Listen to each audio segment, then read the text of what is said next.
পুরুষ কখনো প্রিয়জন হয় না, মৃত্যুর আগে পর্যন্ত প্রয়োজন হয়ে থেকে যায়। প্রয়োজন মেটাতে না পারলে সে কারোর বন্ধু হতে পারে না।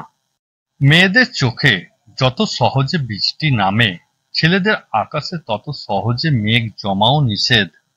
বয়স বাড়ছে, বন্ধু কমছে, দায়িত্ব বাড়ছে, আদর কমছে, চাপ বাড়ছে, সুখ কমছে, দায়িত্ব আর কর্তব্যের কাছে ছেলেদের সব স্বপ্ন হেরে যায়।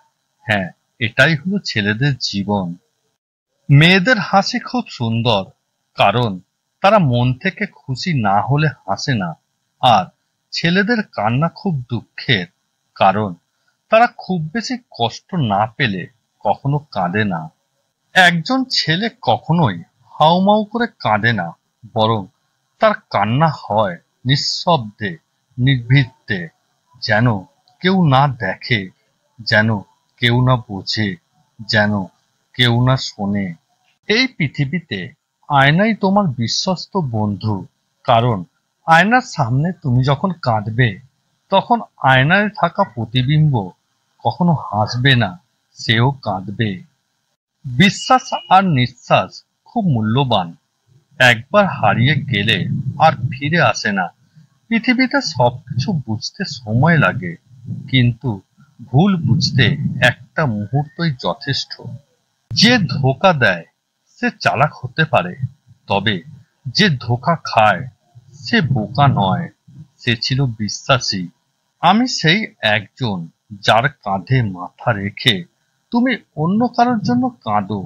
আমি সেই একজন যার চোখে চোখ রেখে তুমি অন্য কারোর স্বপ্ন দেখো। আমরা সবাই মিথ্যাবাদী, কেন জানো?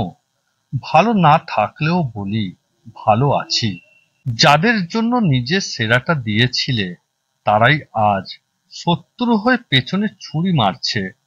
জীবনে এর থেকে হতাশা আর কিছুই নেই।